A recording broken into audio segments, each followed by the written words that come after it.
मैं मदन लूथरा आज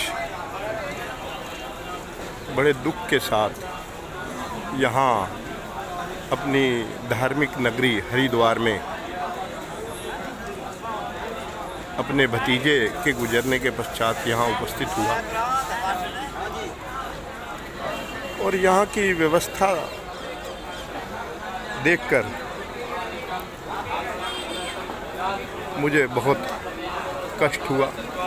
मैं यहाँ कुशा घाट पर हूँ और उत्तर भारत के अनेकों राज्यों से यहाँ पर लोग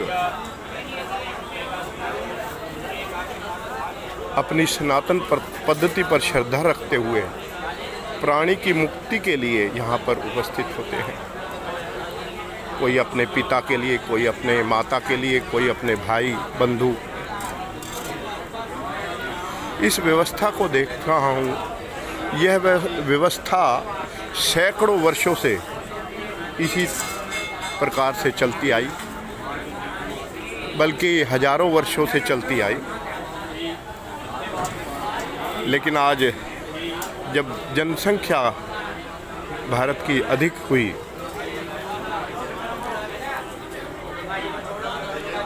तो सरकार की योजनाएं इस सनातन संस्कृति के लिए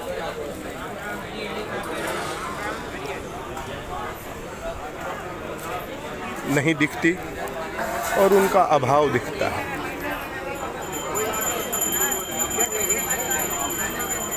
मैं देखता हूँ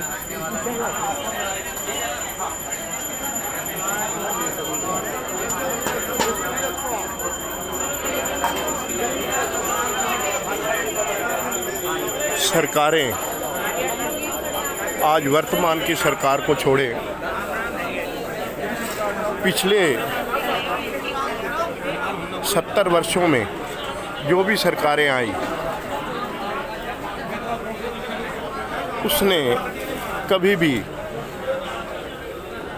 इस व्यवस्था पर ध्यान नहीं दिया, जबकि पूरे भारत में 85% लगभग 80% के आसपास संख्या इस परंपरा सनातन परंपरा को निभाने वाली है।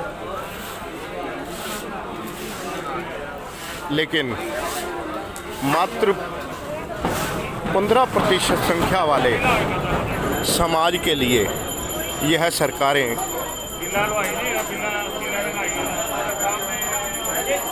हज हाउस बनवाती है और मदरसों के लिए फंड देती है, लेकिन इस सनातन संस्कृति के लिए उनके पास कुछ नहीं है।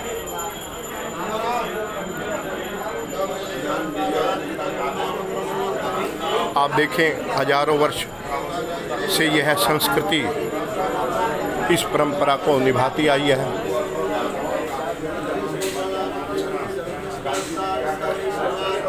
और पहले तो मैं मानता हूं कि अनेकों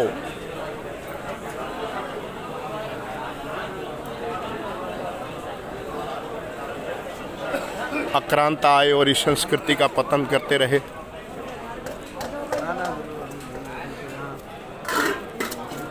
लेकिन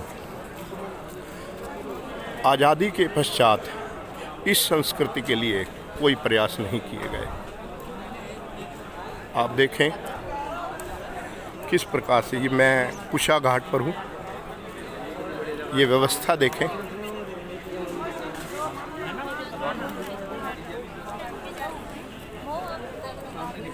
कितनी भीड़ा है और मुझे पीड़ा होती है इस प्रकार की व्यवस्था को देख करके। यह सरकार की वोट की राजनीति ने इस बहुसंख्यक समाज के साथ और उसकी श्रद्धा के साथ खिलवाड़ किया है।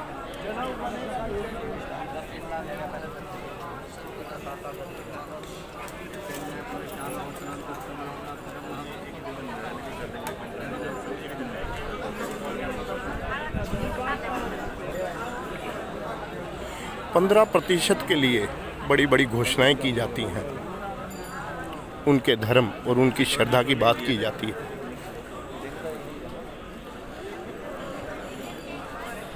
जो इस मातृभूमि को अपना ना मानकर प्राथमिकता अपने धर्म को देते हैं, और एक धर्म ऐसा जो इस मातृभूमि को अपनी भूमि मानता है, पुण्य भूमि मानता है, पितृभूमि मानता है, मातृभूमि मानता है, लेकिन उसका आज यह हर्ष है। जो सैकड़ों वर्ष पहले यह बिल्डिंग बनी थी और जो व्यवस्था उस समय के धार्मिक राजाओं ने दी, उसके पश्चात कोई यहाँ पर विकास नहीं हुआ।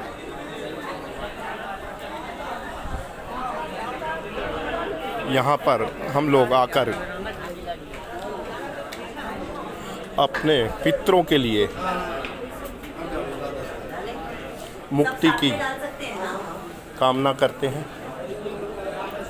और यह एक मेरी ही नहीं, पूरे समाज 80% समाज की यही रीति है और यही कर्मकांड है।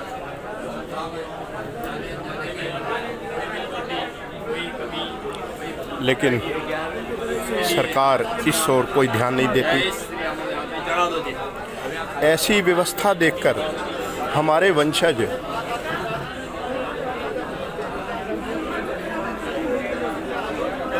वंशजों के मन में क्या प्रभाव पड़ेगा, क्योंकि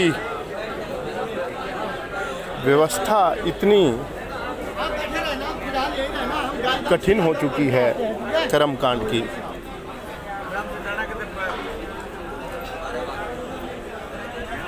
जिससे युवा आकर्षित नहीं होते, और जबकि यह संस्कृति आज विश्व में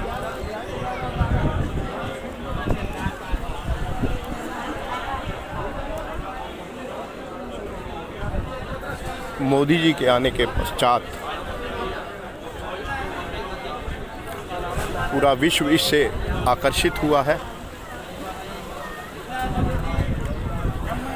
लेकिन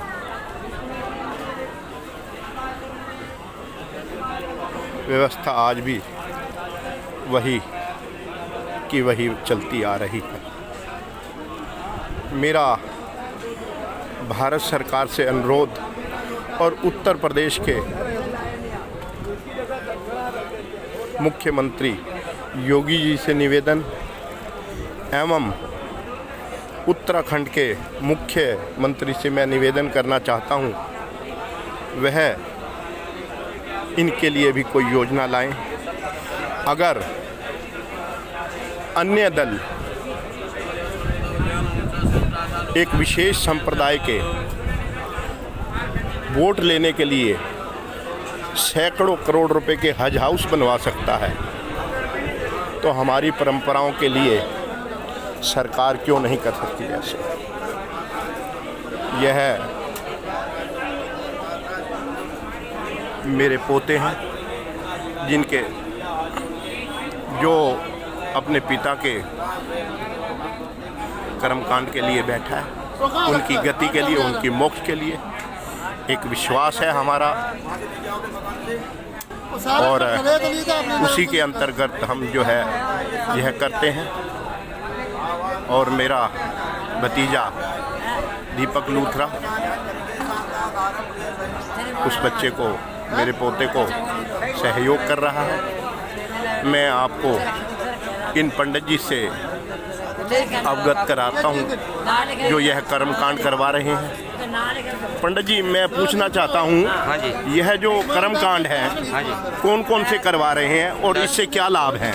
10वां क्रिया, सपिंडी, शुद्ध पिंड, सैयादान, गाय दान, पीपल जल, नारायण बलि, गति, जिससे प्राणी को कहते हैं पिंड माने होता है शरीर, जो प्राणी का शरीर था वो जला करके जल प्रवाह कर दिया गया। उस आत्मा के पास कोई शरीर नहीं बचा, तो क्या हो गई वो हवा। हवा को क्या बोलते हैं? भूत प्रेत।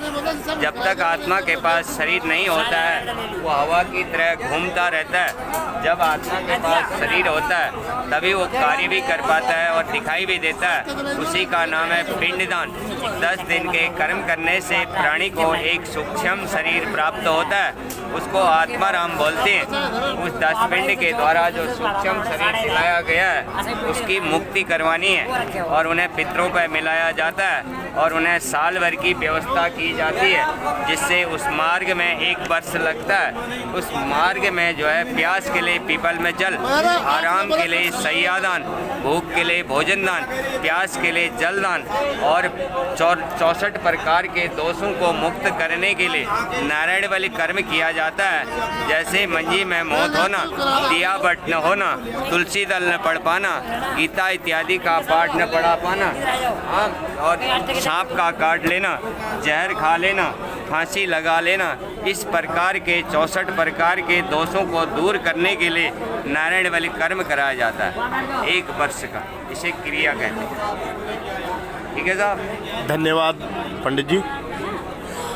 तो मैंने आपको दिखाया कि किस प्रकार से यह श्रद्धा के अनुसार लोग अपनी आस्था के अनुसार इस प्रकार से अपने कर्मकांड अपने पितरों के लिए करते हैं।